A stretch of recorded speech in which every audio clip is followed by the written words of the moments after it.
Antes del diluvio, la vida humana transcurría bajo condiciones radicalmente distintas a las actuales. El relato bíblico no describe una humanidad frágil ni apresurada por el tiempo, sino hombres cuya existencia se extendía durante siglos completos. Según el libro del Génesis, Adán vivió 930 años, Set 912, Enos 905 y Matusalén alcanzó la cifra que aún hoy resulta casi inconcebible, 969 años. Estas edades no aparecen como símbolos ni alegorías, sino como datos precisos dentro de genealogías cuidadosamente registradas. Esta longevidad transformaba por completo la manera en que el ser humano experimentaba la vida. El tiempo no era un enemigo, sino un recurso abundante.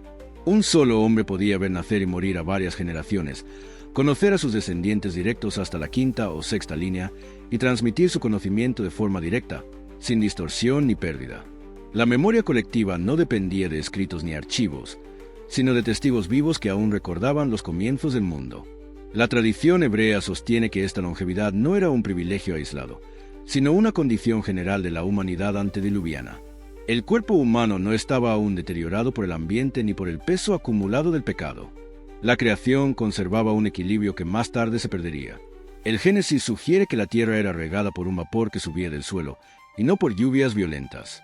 Muchos intérpretes antiguos entendieron esto como un sistema natural más estable, que protegía la vida y favorecía una existencia prolongada. Pero vivir muchos años no implicaba automáticamente sabiduría. La longevidad amplificaba tanto la virtud como la corrupción. Un hombre justo podía profundizar durante siglos en el conocimiento de Dios, mientras que un hombre violento tenía siglos para perfeccionar su maldad. El texto bíblico no presenta la larga vida como una bendición incondicional, sino como una responsabilidad mayor. Cuanto más se vivía, mayor era la huella que se dejaba sobre la tierra. Esta realidad explica por qué la corrupción del mundo antediluviano alcanzó niveles tan profundos. No se trataba de generaciones ignorantes que cometían errores por desconocimiento, sino de hombres con tiempo, experiencia y conciencia suficiente para saber lo que hacían. La maldad no era impulsiva, sino sostenida. Las decisiones erradas no eran fruto de la prisa, sino del desprecio deliberado por los límites divinos. En este contexto aparece la figura de Noé.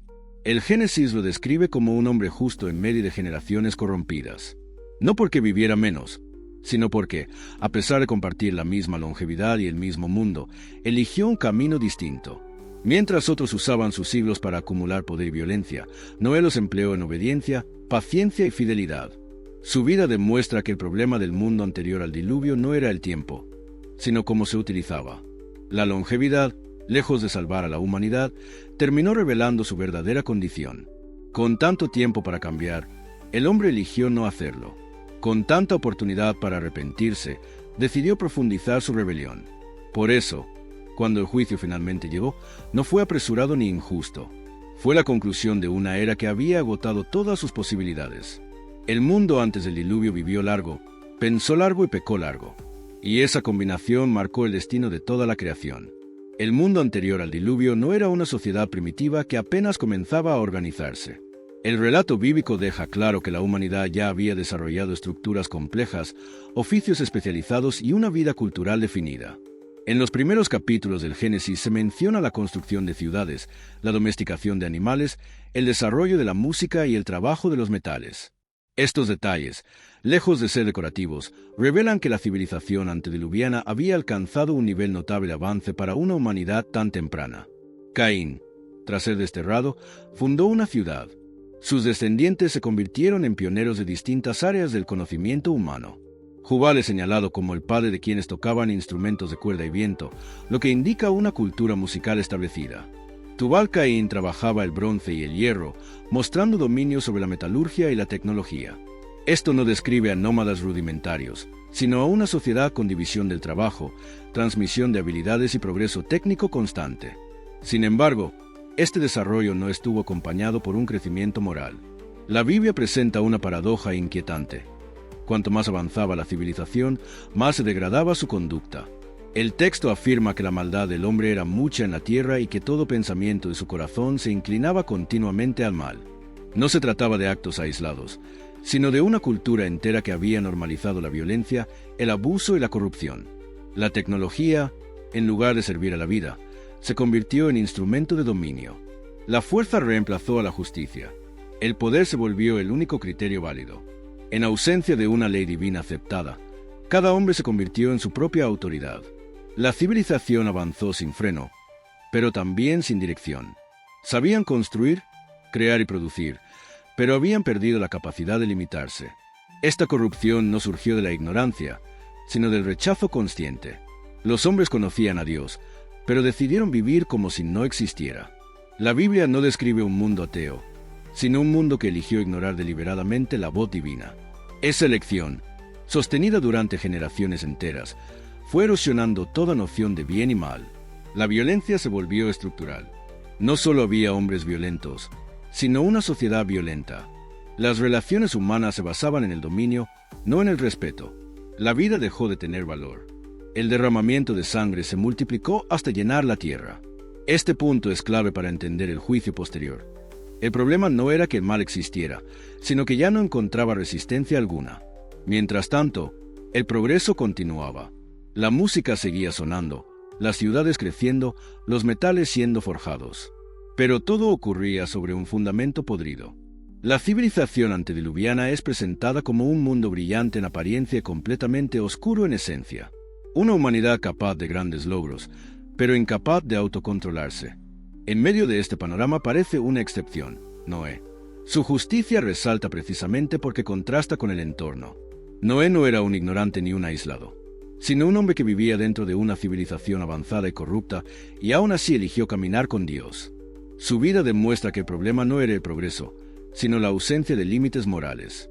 El mundo antes del diluvio no cayó por falta de desarrollo, sino por exceso de arrogancia. Alcanzó un punto en el que sabía hacer casi todo, pero ya no sabía detenerse.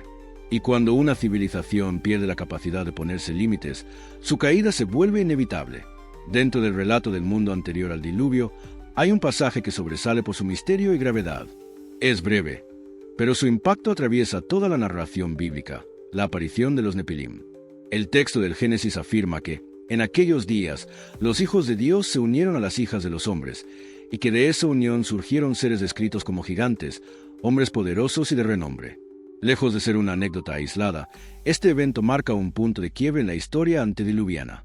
La tradición hebrea antigua interpretó este pasaje como una transgresión profunda del orden de la creación.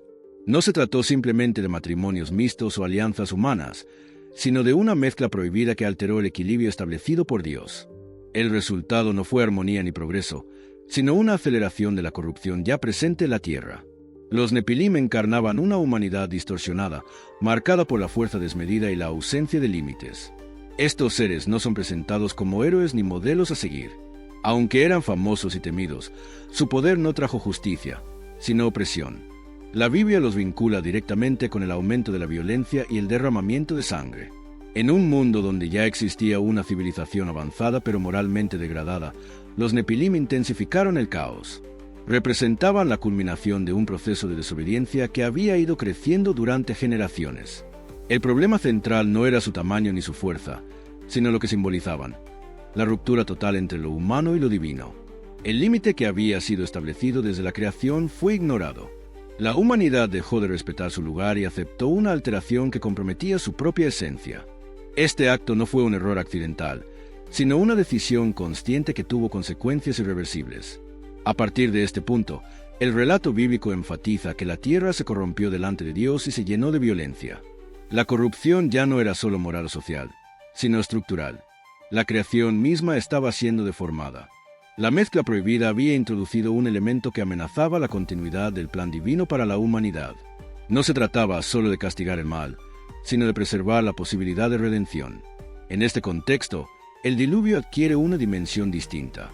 No fue únicamente un juicio sobre la conducta humana, sino una intervención para restaurar el orden. La destrucción del mundo antediluviano fue también una purificación, una forma de detener una deriva que, de continuar, habría hecho imposible cualquier futuro para la humanidad tal como había sido creada. La figura de Noé vuelve a aparecer como contraste. En medio de una humanidad alterada, Noé es descrito como íntegro en sus generaciones. Esta expresión sugiere no solo rectitud moral, sino también preservación. Noé representaba una línea no contaminada, una continuidad que aún podía ser salvada. Por eso fue elegido, no por ser perfecto, sino por mantenerse dentro del orden establecido. Los Nepilim, entonces, no son un detalle curioso ni un mito marginal. Son la evidencia de hasta dónde había llegado la rebelión humana. El mundo antes del diluvio no solo rechazó a Dios, sino que intentó redefinir los límites de la creación misma. Y cuando esos límites se cruzan, el resultado no es evolución, sino destrucción. Este episodio explica por qué el juicio fue total. El diluvio no llegó solo porque el hombre era violento, sino porque el mundo había dejado de ser lo que debía ser. El mundo anterior al diluvio no era una humanidad ignorante de lo divino. A diferencia de épocas posteriores, los hombres antediluvianos no vivían alejados del conocimiento de Dios, sino que lo habían recibido de manera directa. Las primeras generaciones habían escuchado de boca de sus antepasados los relatos de la creación, del jardín, de la caída y de la presencia real de Dios entre los hombres. La distancia entre el origen y la experiencia humana aún era corta. Dios no era un concepto abstracto, sino una realidad conocida. Sin embargo, conocer a Dios no implicó obedecerlo. El problema central de aquella humanidad no fue la falta de información espiritual, sino el rechazo consciente de la autoridad divina. El relato del Génesis muestra una progresión clara. A medida que pasaban las generaciones, el hombre conservaba el conocimiento de Dios, pero perdía el temor reverente. La relación se transformó en indiferencia y la indiferencia en desprecio. En ausencia de una ley escrita, cada hombre se convirtió en su propia norma. No existían mandamientos formales como los que serían entregados siglos después a Moisés, pero sí existía conciencia. Los hombres sabían distinguir entre el bien y el mal, pero eligieron redefinirlos. El pecado ya no se ocultaba ni se lamentaba, se practicaba abiertamente y se justificaba como parte natural de la vida. Este rechazo de la autoridad divina produjo una ruptura profunda en la estructura social. Sin un principio superior al cual responder, la fuerza se impuso como ley. El poderoso dominaba al débil, y la violencia se convirtió en el lenguaje común. La Biblia afirma que la tierra se llenó de violencia, no como resultado de conflictos aislados, sino como consecuencia de una cultura que había eliminado cualquier límite moral. Dios, según el relato bíblico, no actuó de inmediato. Su paciencia se extendió durante generaciones enteras. El juicio no fue repentino ni impulsivo. Durante décadas, Noé construyó el arca a la vista de todos. Su obediencia era una advertencia silenciosa. Cada golpe de madera era un llamado al arrepentimiento. Sin embargo, nadie escuchó. El rechazo ya no era individual, sino colectivo. El texto bíblico utiliza una expresión estremecedora. Dios se arrepintió de haber hecho al hombre. No implica un error divino, sino una profunda tristeza ante una humanidad que había corrompido por completo su propósito. El dolor no provenía solo de la maldad, sino de la obstinación. El hombre no quería cambiar. Había cerrado toda posibilidad de retorno. Este punto marca el límite de la paciencia divina. Cuando una humanidad llega al punto de rechazar toda corrección, incluso con pleno conocimiento de Dios, el juicio se vuelve inevitable, no como venganza, sino como acto de justicia y preservación. Permitir que ese mundo continuara habría significado aceptar una creación sin orden, sin verdad y sin esperanza. Noé vuelve a destacar como contraste absoluto. Mientras el mundo rechazaba la autoridad divina, él la aceptó plenamente. Caminó con Dios en una época que despreciaba ese camino. Su obediencia no fue ciega, sino consciente. Entendía lo que hacía y por qué lo hacía. Por eso encontró gracia. El mundo antes del diluvio no fue destruido por desconocer a Dios, sino por conocerlo y aún así rechazarlo. Ese rechazo selló su destino. El diluvio no fue un acto impulsivo ni un castigo desmedido. Fue la conclusión inevitable de un mundo que había agotado todas sus oportunidades. Tras siglos de longevidad, desarrollo, conocimiento y advertencias, la humanidad antediluviana había llegado a un punto sin retorno. El relato del Génesis presenta el diluvio no solo como destrucción, sino como una intervención necesaria para preservar el sentido mismo de la creación. Cuando Dios anuncia el juicio, no lo hace en secreto. Noé recibe instrucciones claras, detalladas y prolongadas en el tiempo. La construcción del arca no fue rápida. Se extendió durante décadas, convirtiéndose en el último mensaje de advertencia para una humanidad que ya no escuchaba palabras, pero aún podía observar hechos. El arca era una señal visible de que el final se acercaba. Sin embargo, nada cambió. Este silencio colectivo frente a la advertencia es uno de los aspectos más inquietantes del relato. El mundo no se burló por ignorancia, sino por soberbia. Estaban convencidos de que nada podría interrumpir su civilización, su poder ni su modo de vida.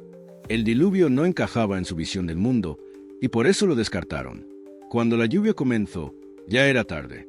El agua no solo cubrió la tierra, borró una era completa. Ciudades, linajes, conocimientos y nombres desaparecieron bajo el juicio. Todo aquello que parecía sólido se desvaneció. La civilización avanzada, los poderosos, los violentos y los famosos quedaron reducidos al silencio. El diluvio demostró que ningún progreso humano puede sostenerse cuando se construye sobre la corrupción total. Sin embargo, el juicio no fue absoluto. En medio de la destrucción, el arca flotaba como símbolo de preservación. Noé y su familia representaban una humanidad reducida a lo esencial. No llevaban consigo poder ni gloria, solo obediencia. Junto a ellos, la vida animal fue resguardada, mostrando que el propósito de Dios no era aniquilar la creación, sino restaurarla. Cuando las aguas retrocedieron, el mundo ya no era el mismo. El ambiente había cambiado, la tierra había sido transformada y la humanidad comenzaba de nuevo, pero bajo condiciones distintas. La longevidad se redujo drásticamente. El hombre ya no viviría siglos. El tiempo se volvió limitado, y con ello, la vida adquirió urgencia. Aparecieron nuevas reglas, nuevos límites y una nueva relación entre Dios y el hombre. El diluvio marcó el fin de una humanidad sin freno y el inicio de una humanidad contenida. A partir de ese momento, Dios establece pactos, límites claros y señales visibles. La historia ya no volverá a ser la misma. El mundo posterior al diluvio es más corto, más frágil, pero también más consciente de sus límites. El mensaje final del relato no es solo histórico, sino profundamente moral. El mundo antes del diluvio cayó no por falta de conocimiento, sino por rechazarlo. No por debilidad, sino por arrogancia. No por ignorancia, sino por desprecio a toda frontera. El diluvio enseña que cuando una civilización pierde sentido del límite, se encamina inevitablemente hacia su colapso. Por eso este relato permanece, no como un mito antiguo, sino como una advertencia eterna. El mundo puede avanzar, crecer y prosperar, pero si repite los mismos patrones de soberbia, violencia y rechazo, el desenlace siempre será el mismo. El diluvio no fue solo el final de un mundo, fue un espejo para todos los que vendrían después. Y la pregunta que deja abierta sigue vigente. ¿Aprendió la humanidad la lección o solo la olvidó con el tiempo?